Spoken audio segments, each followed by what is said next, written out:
Yo les jeunes, c'est Tootsie, j'avais quelques mots pour vous avant que l'épisode ne débute. Je tenais simplement à vous dire que j'enregistre cet épisode très dernière minute. Donc le premier épisode est sorti le 14 mai, ce deuxième épisode est prévu pour le 18 avril, c'est demain. Donc voilà, je vais faire une sortie mensuelle. Et là, pour une raison logistique, le troisième épisode a été enregistré avant. Et comme j'étais un petit peu mêlé et que j'ai tendance à m'éparpiller entre le travail, l'école et les projets personnels, eh bien, le troisième épisode a été mis en ligne il y a genre 3 jours avant le deuxième épisode. I'm sorry about it. J'ai supprimé le troisième épisode qui sera remis en ligne dans un mois. Donc voilà. Le deuxième épisode va être plus récent en fait que le troisième. Anyways, on s'entorche. Je tenais juste à vous dire que si l'épisode d'aujourd'hui vous semble un peu plus déconstruit, un peu moins éloquent que d'habitude, ben c'est peut-être à cause de ça. Mais c'est pas grave, j'ai confiance qu'on va tous avoir beaucoup de plaisir ensemble. Et c'est parti.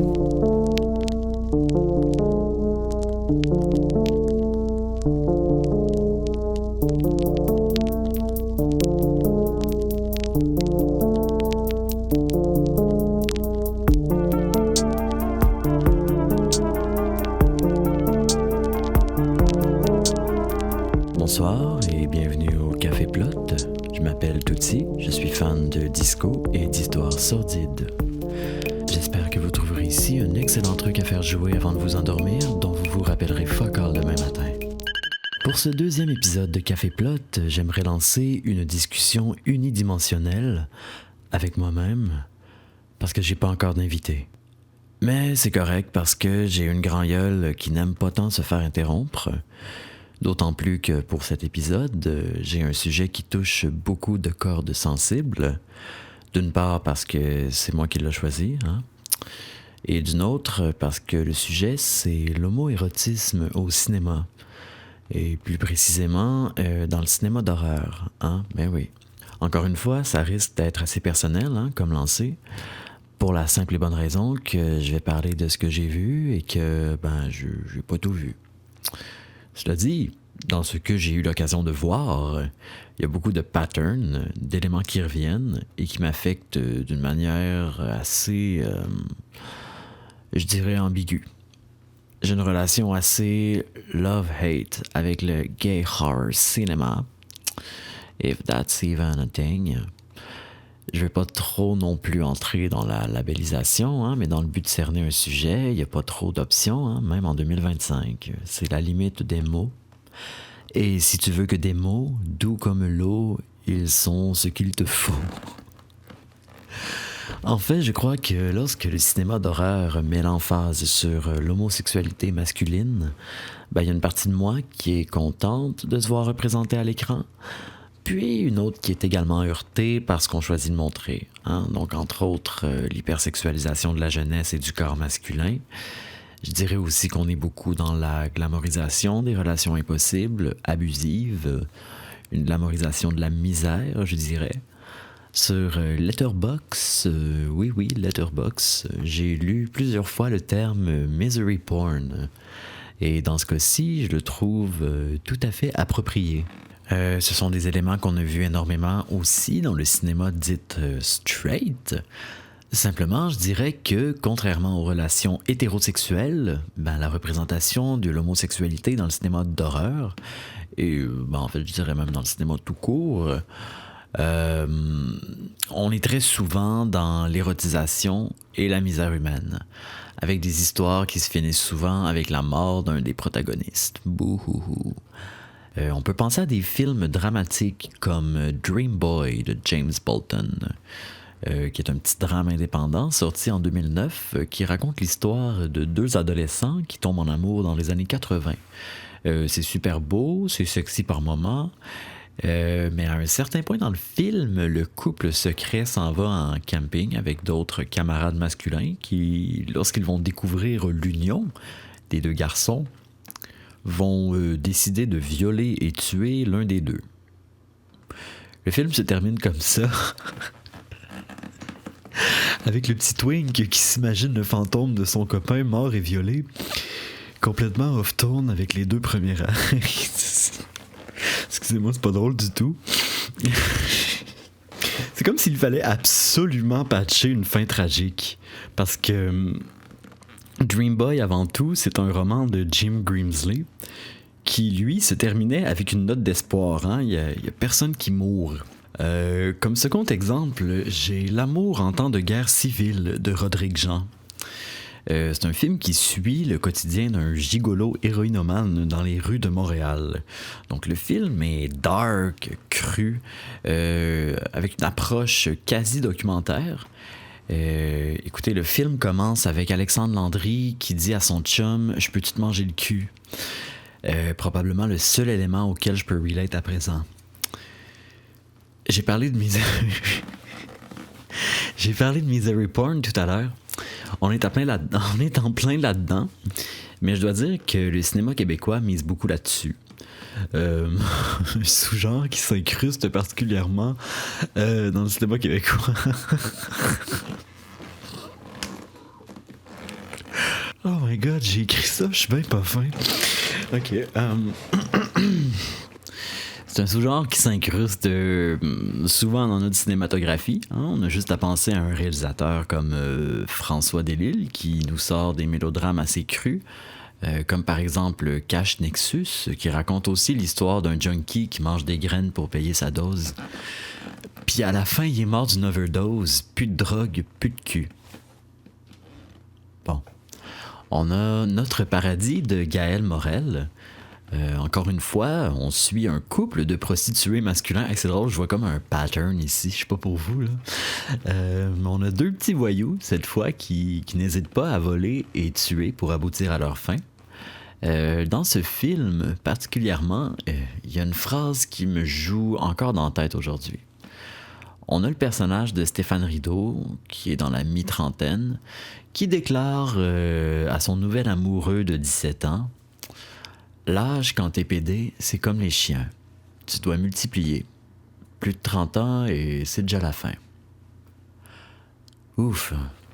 Notre paradis, c'est pas un film extraordinaire, mais cette réplique, elle réussit à me briser le cœur.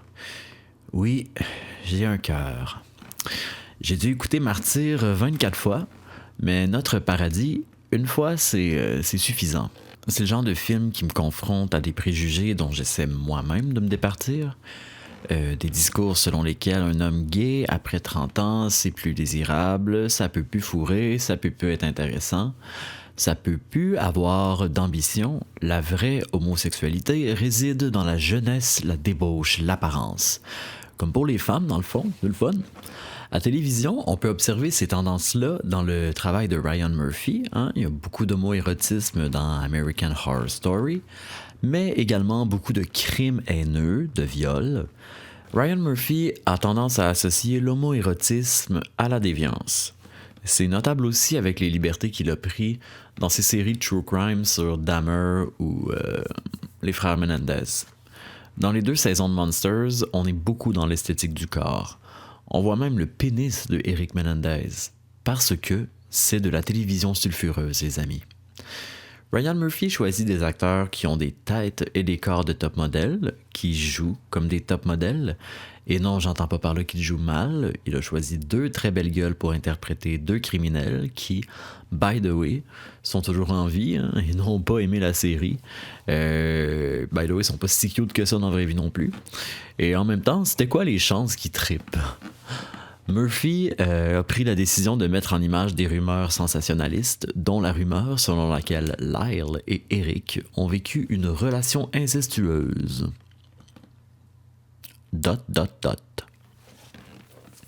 Donc, des psychopathes sexy, des crackheads sexy, des relations vouées à l'échec ou la mort. Bref, beaucoup d'exemples qui donnent le goût de chanter le YMCA en suit de rubber. pas beaucoup de figures auxquelles on peut s'identifier, du moins dans mon cas, hein, je juge pas. Mais à 14 ans, quand j'étais encore dans le placard et que j'écoutais American Horror Story et que je me trouvais donc edgy, ben ça réveillait quelque chose en moi, hein, de voir autant de tabous brisés sur l'homosexualité masculine. Parce que j'avais pas eu l'occasion de voir ça souvent à l'écran. Mais en même temps, il y avait une partie de moi gênée de sortir du placard parce qu'en voyant ça, je pensais pas avoir ce qu'il faut pour être gay. Neither the mind or the body. Tu sais, le feeling qui vous prend à chaque fois que vous lisez une description sur Grindr. Ben voilà, j'appelle ça l'effet Ryan Murphy. Pas d'amertume ici, hein, j'ai l'air de chier beaucoup sur toutes ces œuvres, mais en fait, je ne fais que m'y intéresser. Autrement, j'en parlerai pas. Donc voilà, je ne juge pas ces films, je les regarde comme tout le monde et ça me divertit beaucoup.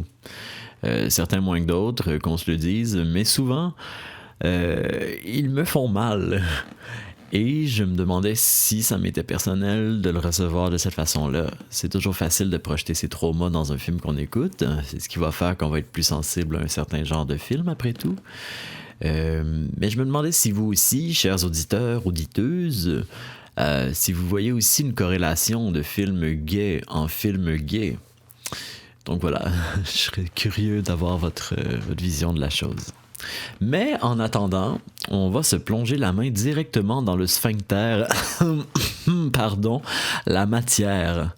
Comme principal référent, j'ai choisi le film Swallowed de Carter Smith, qui est un film de 2022, un film qui est selon moi l'exemple parfait de tout ce que j'adore et déteste des films gays.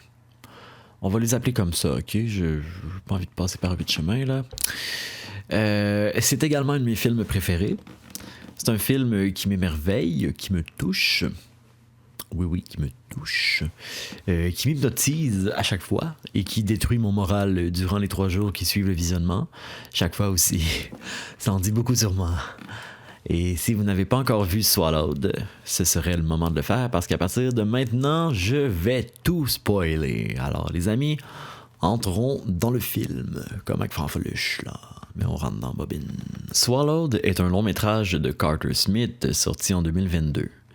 Smith est un réalisateur et photographe. Il a commencé comme photographe de mode et depuis, il continue à explorer de façon très frontale l'esthétique du corps dans son cinéma. Donc, le film met en vedette Cooper Koch, Jose Colon, Jenna Malone et Mark Patton. Alors voilà, ça commence ainsi. Benjamin et Dom sont 2 amis d'enfance dans la mi-vingtaine, on suppose. Ces derniers se retrouvent dans un bar pour célébrer leur dernière soirée ensemble parce que le lendemain, Benjamin, interprété par Cooper Koch, s'envole à LA avec l'ambition de devenir une grande porn star. Situation qui inquiète Dom. Alors, pour veiller à la sécurité de son ami, il veut lui offrir un montant d'argent supplémentaire. Pour gagner cet argent-là, il va devoir traverser la frontière canadienne avec de la drogue dont il ignore encore l'origine. Et ce, le soir même. Tant. Bon, déjà, Ben est un sex worker. Hein? Dès les premières minutes, le personnage entre dans les cases dont j'ai parlé plus tôt. On est dans l'hypersexualisation de la jeunesse et de la débauche. C'est une porn star dans un bar. Mais voilà, ça m'empêche pas de trouver ça quand même fucking badass d'avoir un protagoniste qui est un acteur porno gay. Hein, j'ai pas vu ça souvent. Donc voilà, j'adore. Dom avait arrangé le deal avec sa cousine. Oui, on est revenu à Dom qui veut faire un petit deal de drogue.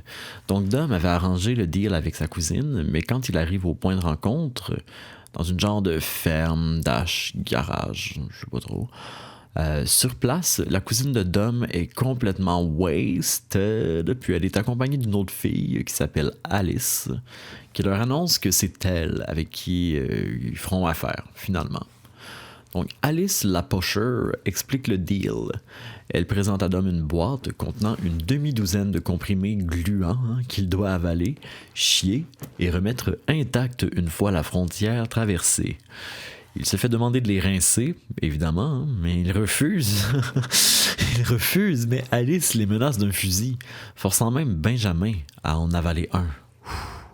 Maintenant, ils sont tous complices et doivent se retrouver dans une halte routière canadienne pour finaliser la transaction. Donc ils partent chacun de leur côté et les deux garçons arrivent avant Alice dans l'halte routière canadienne. Donc évidemment, il y a un petit malaise durant l'attente, mais il y a quelque chose de vraiment cute qui se produit. Donc ils ont une discussion et Benjamin va sous-entendre que Dom lui voue une certaine animosité parce qu'il s'en va à LA. Donc, il va lui dire carrément, t'aurais pu simplement venir avec moi à Los Angeles. Hein? J'avais pas besoin d'argent supplémentaire. Et son ami rétorque qu'il avait peur qu'il se fasse exploiter, hein? Qu'il se fasse voler par ses employeurs en arrivant à LA. Et qu'il s'inquiète autant pour lui parce que jamais de sa vie, il a autant aimé quelqu'un. Et là, Benjamin est surpris. Parce qu'il a toujours considéré son ami comme un jock straight, hein? Puis on sent qu'il s'adoucit un peu. Les deux ont un petit rire complice, donc voilà, c'est super cute. Ça découle complètement du fantasme de l'ado de 14 ans qui n'est pas encore sorti du placard et qui tripe sur son partenaire de lap Gaston. Mais c'est vraiment très cute. On root vraiment pour ces deux personnages-là. Dès les premières minutes, on veut qu'ils s'en sortent. Et évidemment, de préférence, pas trop maganés. Là, ils vont dans la toilette publique vraiment crade de l'halte routière afin de récupérer les choses, mais rien ne sort. Il y a un redneck homophobe qui entre dans la place, qui voit les deux gars et décide de crisser un coup de poing dans l'estomac de Dom avant de repartir. Dom s'écroule sur le sol, pris d'une douleur inexplicable, et finit par excréter deux genres de petits sacs amniotiques qui bougent. C'est dégueulasse. Et c'est filmé de façon très frontale. Pas nécessairement flatteuse, ou flatteuse, en tout cas, pas nécessairement flatteuse pour les acteurs, qui pourtant ont une plastique impeccable. Il y a quelque chose d'à la fois tragique et pathétique de voir le personnage de Dom aussi vulnérable. Les culottes à terre en gros crotch shot, dans lesquels il essaie de pousser de la substance illégale par ses fesses. Sur papier, c'est dur de s'imaginer que ça pourrait fonctionner comme effet dramatique. Et pourtant, je regarde ça et tout ce que je ressens, c'est du malaise et de l'impuissance. Je le mentionne maintenant, mais c'est une vibe qui est bel et bien présente tout le long du film et qui contribue à son unicité. Les gars retournent dans la voiture. Ben doit aider Dom à monter parce que ce dernier ne sent plus ses jambes et qu'il a la queue bandée. Ouais, on apprend plus tard que c'est un effet secondaire de la drogue qu'il transporte dans son corps d'Apollon. Ben veut appeler la police pour aider son ami, mais Alice arrive sur les lieux en lui disant « Why the fuck are you calling the cops? » Comme le gros dégueu dans les toilettes a crevé leurs pneus de voiture, les deux bros embarquent avec Alice. Dans la voiture, elle en apprend un peu plus à Benjamin par rapport à ce qu'ils transportent dans leur corps. Ce sont des insectes que des gens vraiment riches achètent sur le black market afin de se défoncer bien comme faut. On comprend un peu mieux ce qui arrive à Dom. Quand il a reçu un coup de poing dans le ventre, un des sacs s'est brisé, il en a expulsé deux. Mais il y a une bébite en liberté dans son corps qui l'a mordu, et c'est pour ça qu'il a l'air d'être sur un méga trip de MD. Elle prétend les amener à l'hôpital pour finalement les amener dans un vieux chalet délabré où on peut même pas se stationner. Faut marcher environ 1 kilomètre sur la propriété privée. Comme Dom peut pas marcher, Ben et Alice le traînent dans une brouette. C'est très déshumanisant de le voir comme ça, les culottes baissées, les pattes qui tremblent au rythme de la brouette. Et pourtant, on sent que c'est fait avec beaucoup d'affection, comme c'est Ben qui s'est porté volontaire pour le traîner. Alice était un petit peu trop brutale. Ouais, ce personnage-là est vraiment une bitch. I love her. Elle est très antipathique, elle n'a pas une once de douceur, tout ce qu'elle dit est chiant, puis elle se montre agressive depuis le début.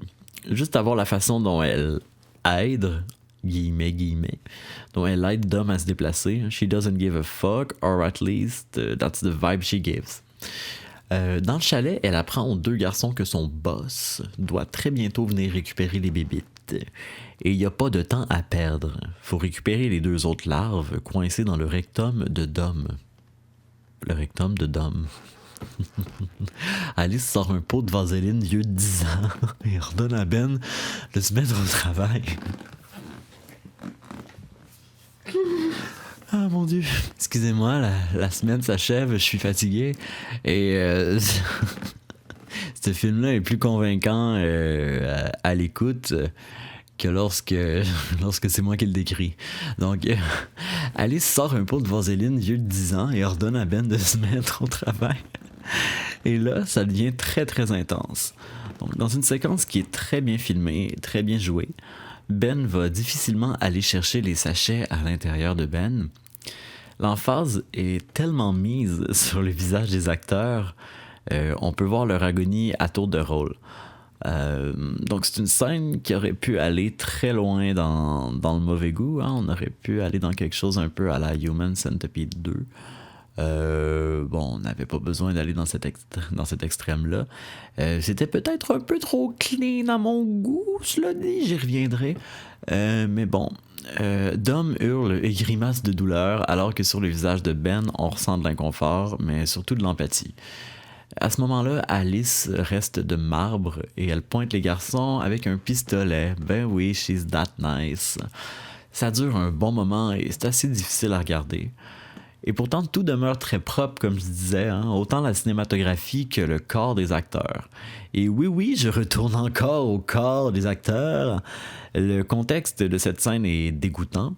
Et pourtant, il y a quelque chose de presque érotisant dans la manière où Carter a décidé de tourner cette séquence.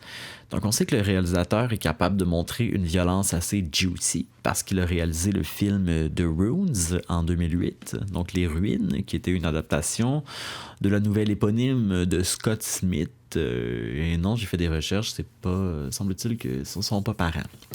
Donc The Ruins est un film gore qui n'a pas peur de montrer des corps détruits, rongés par des vignes diaboliques.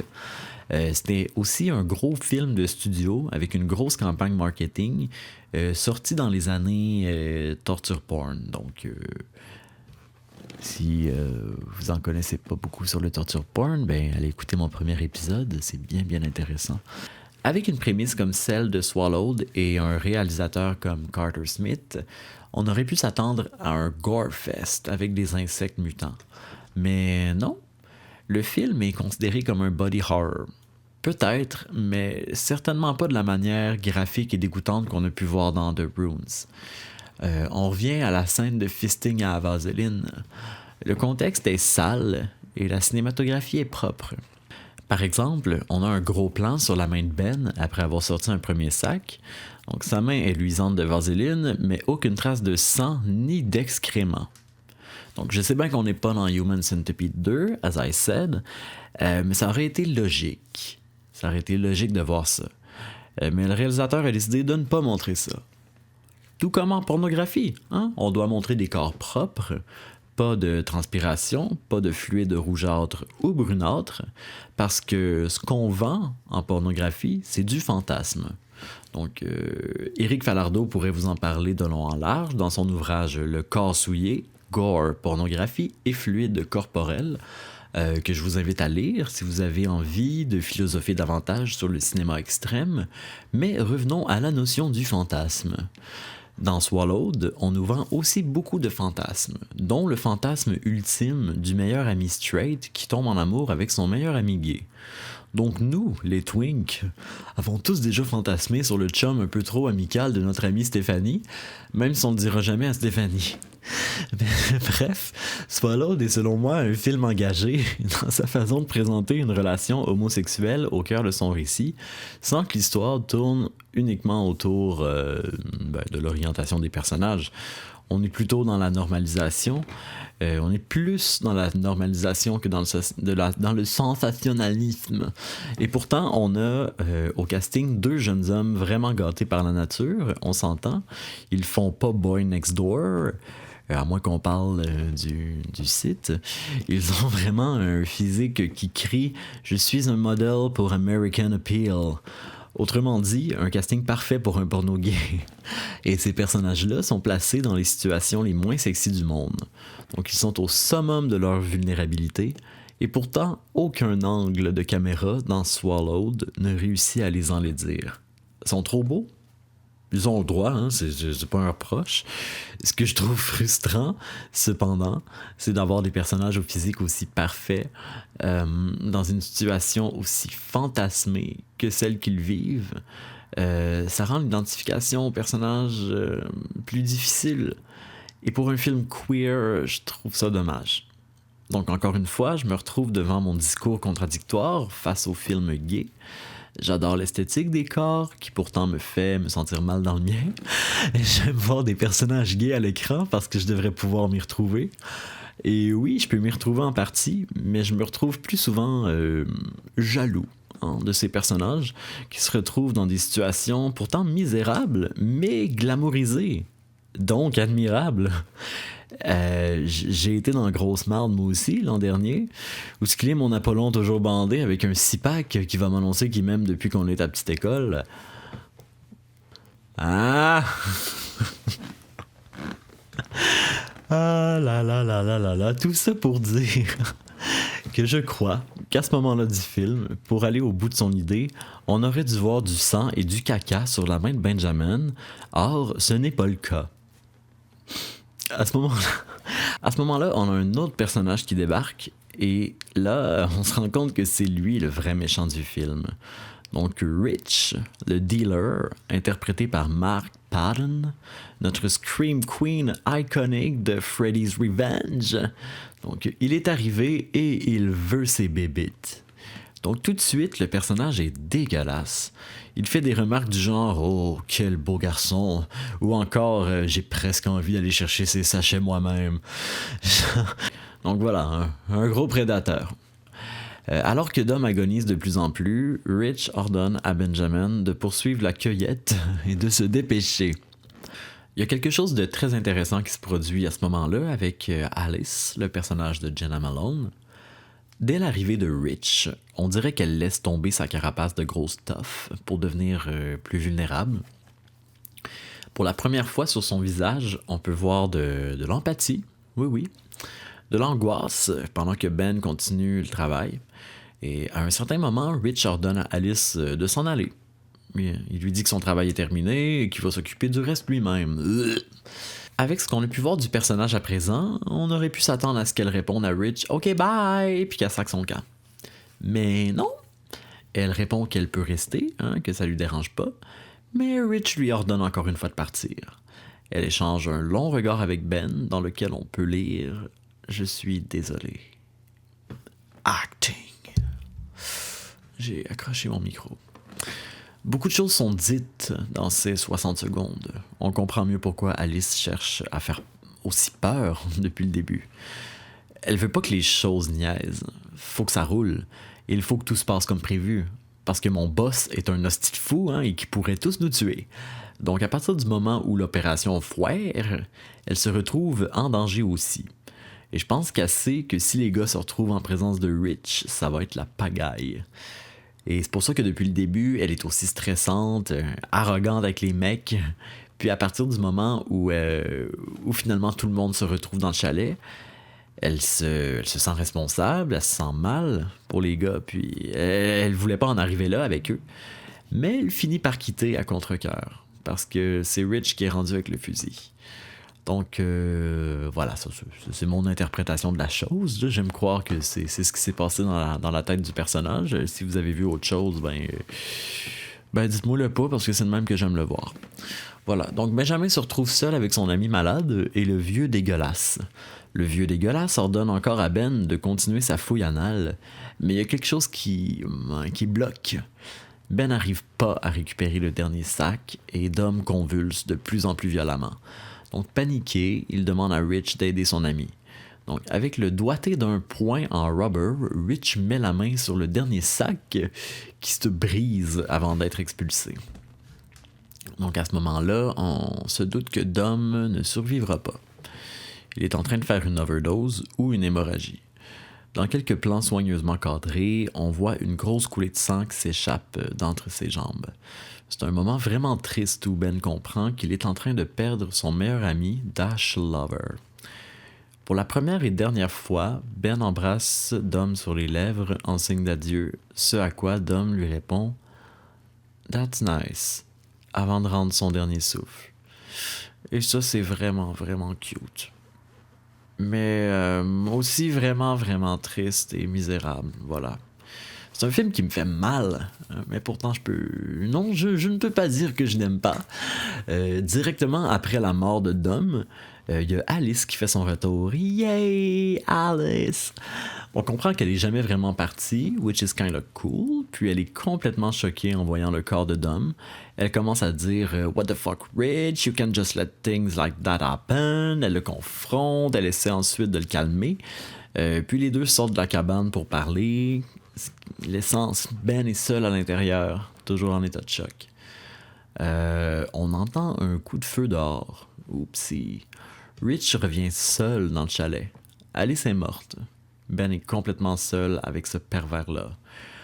Oh, oh, oh, the tension is real.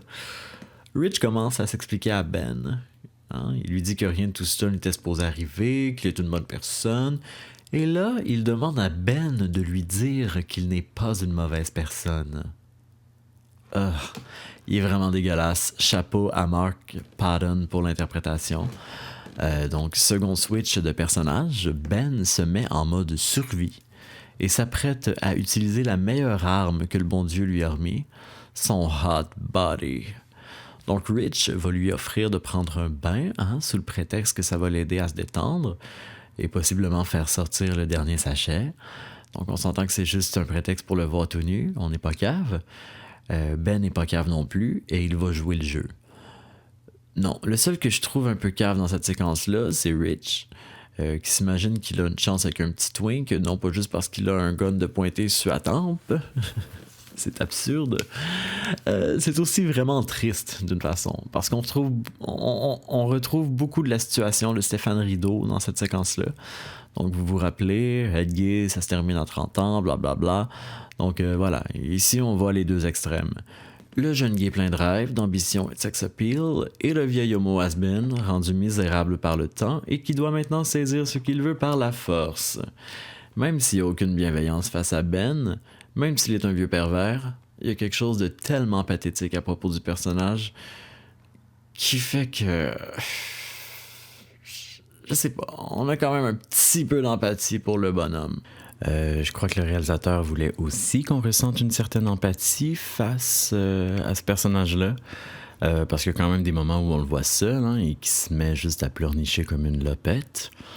C'est encore une fois vraiment pathétique, mais ces moments-là sont des moments humanisants pour le personnage de Rich.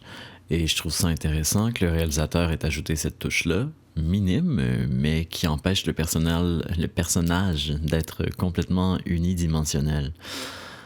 Voilà, j'ai le mot anal dans la tête pour ça. Bref, retour de temporalité. Ben se déshabille langoureusement devant les yeux rincés de Rich the Bitch avant d'aller dans la salle de bain. Le vieux dégueulasse lui donne quelques secondes d'intimité, ce qui permet à Ben de voler une pince à épiler qu'il va dissimuler avec lui dans la baignoire. Donc Rich entre dans la pièce et commence à savonner Ben. Malgré un inconfort palpable, il continue à jouer le jeu. Rich lui offre un verre, va lui faire la conversation. Il va notamment lui en dire plus sur les fameuses bestioles. Donc, at this point, on en sait déjà pas mal. Mais en gros, une fois que ce truc-là te pique, ben t'es paralysé. Mais tu peux tout sentir. Et ça garde ta queue dure pendant 9 heures. Et ça te met dans un état un peu comme si t'avais fait de l'ayahuasca avec un sorcier vaudou qui t'appeint le visage. Donc, faut vraiment vouloir se péter la face.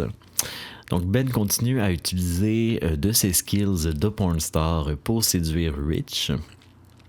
Lorsqu'il se fait sécher tout nu devant le feu, voilà. Il va sortir quelques minutes pour pisser. Et là, il va constater le corps mort de Jenna Malone. Rest in pieces, biatch. Après sa pisse, Rich l'appelle via le cadre de porte et lui offre de conclure le deal en lui remettant les parts d'Alice et de Dom parce qu'il se sent tellement mal à propos de ça, parce qu'il est une bonne personne et non parce qu'il veut que Ben se ferme la gueule. Ben accepte à condition de voir l'argent maintenant. Alors de retour dans le chalet, Rich lui offre une belle pile de cash et un manteau de cow-boy que Ben fait semblant d'aimer. Mais en fait, il y dissimule sa pince à épiler. Et quand vient le moment opportun, il lui enfonce la pince dans le cou. Yes! Souffre, vieux dégueulasse! Ben s'enfuit dans le bois, vêtu uniquement d'un speedo et d'un coat de cow-boy. Mais un gros mal d'estomac le force à s'arrêter, s'accroupir et expulser le dernier sac de larves. Ça sonne encore plus dégueu dit de même. Donc, pendant ce temps-là, Rich le poursuit dans les bois en lui criant « You dictate the wrong queen, you little cocksucker! » Et ça atténue un peu la tension. Rich finit par abandonner et retourne vers le chalet. Après avoir crissé le corps d'Alice dans Bécosse, il entre dans sa cabane et commence à panser ses plaies en pleurnichant. À ce moment-là, Ben fait silencieusement irruption dans le chalet, s'empare d'un tisonnier et se jette sur le vieux dégueulasse. Il se débat quelques instants, mais Ben finit par le neutraliser. Il s'empare de la bébite, qu'il a expulsée plus tôt, et la force à mordre Rich, qui se retrouve paralysé, mais conscient, on s'en rappelle. Donc, est-ce que sa graine à lui est dure? On le saura pas. Un autre choix de réalisation, je suppose. Dans un moment vraiment satisfaisant, Ben traîne Rich dehors jusqu'à la bécosse pour le décalisser dans le trou, lui faisant ainsi subir le même traitement qu'il a fait subir à Alice. C'est juste que lui, il va tout sentir. Dans une autre scène vraiment touchante, on voit Ben qui nettoie le corps de Dom à la rivière. Question d'offrir un dernier moment de dignité à son ami. Donc, il lui offre aussi un dernier moment d'affection en lui embrassant la main avant de le laisser partir. Et ça me fait pleurer à chaque fois. Et je me sens mal à chaque fois. Et je trouve ça émouvant comme scène. Mais je la trouve aussi très dure. On s'est attaché à ces personnages-là pendant 1h30. On les a vus vivre un moment typiquement mi-vingtaine, en début de film, en train de fêter nonchalamment dans un bar crado. On les a vus tomber en amour, on les a vus être là l'un pour l'autre, non-stop, dans un contexte horrible. Alors non, ça me laisse pas indifférent. Je crois pas que cette scène-là puisse laisser personne indifférent, à vrai dire. Sérieusement, juste en parler, ça me fait monter les larmes, sapristi. Ça me met, au final, dans le même état que les films que j'ai mentionnés plus tôt. Il y a un sentiment d'impuissance immédiat face à autant de nihilisme. Il y a une note d'espoir dans l'épilogue où l'on voit Benjamin dans un award pour l'industrie de la porno. Il se fait interviewer, il est charmant, plein d'assurance, il remercie infiniment les gens qui ont cru en lui depuis le début et on comprend qu'il s'adresse directement à Dom et... fin du film. Et oui, il y a quelque chose de beau dans cette fin, que même après un événement aussi traumatique, le personnage de Ben, qu'on adore depuis sa première apparition à l'écran, qu'on souhaite voir réussir, ben, il réussit. Mais à quel prix? Il a perdu son ami d'enfance, qui a fait une overdose de bébite, qui venait lui déclarer son amour, et s'il a réussi à s'en sortir, c'est en tuant et en vivant d'argent volé. Alors oui, c'est de l'argent qu'il a techniquement obtenu grâce à son lover Dom, mais n'empêche que tous ces éléments font que je termine chaque visionnement de Swallowed avec un goût amer dans la bouche. Donc c'est un petit downgrade émotif. Alors voilà, j'adore ce film et je le déteste. 5 étoiles! C'est pas pour rien que je m'en suis servi comme principale référence de cinéma gay. Swallowed met en scène toute la misère, le malaise, mais aussi toute la passion, la sensualité, la cruauté à laquelle je m'attends dans un film comme celui-ci. Et malgré tout, je replonge dedans à chaque fois, à cœur joie, dans un beau cycle autodestructeur. Et c'est pas mal ça. Je sais pas si on a appris grand-chose dans cet épisode, considérant que j'ai nommé beaucoup de sentiments, beaucoup d'émotions qui m'appartiennent, et j'ai surtout résumé dans le détail Swallowed. C'est ce qui me permet en fait de relever toutes les choses dont j'ai envie de parler. Et je veux rien oublier, puis ironiquement, durant la dernière heure où j'ai juste fait ça, parler, j'ai probablement oublié 25 éléments que je voulais dropper. Anyways, toute bonne shit a une fin. Tout ça m'aura permis au final de prendre du recul, à peut-être mieux comprendre le pourquoi ces films-là me séduisent et me détruisent à la fois. Je le répète, je serais bien intéressé de lire vos avis, vos propres sentiments face à ce genre de cinéma ou sur ce film très précisément. Je serais curieux de savoir si vous êtes en mesure de relate à ce malaise-là, un peu masochiste, que me procurent ces films-là. Ces films érotico-misérables. Ah oui, c'est beau. Ah, on va les appeler comme ça, ouais. Bref, il n'y a peut-être pas de vraie conclusion, mais ça fait du bien d'en parler. Merci. Ça fait toujours du bien d'extérioriser, mais surtout de jaser de cinéma. Par rapport à ça, pour les prochains épisodes, il va y avoir de plus en plus d'invités. Premièrement parce que ça demande moins de temps et d'énergie côté écriture, mais aussi parce que la discussion est souvent plus intéressante que le monologue, même si j'ai bien du plaisir à me parler tout seul. Donc sur ce, je vous souhaite une nuit remplie de beaux mâles en bédaine. Tout le monde a besoin de ça pour passer à travers un hiver difficile, même ceux qui le nient. Donc pensez bien à ça. C'était Tootsie pour le Café Plot. À bientôt.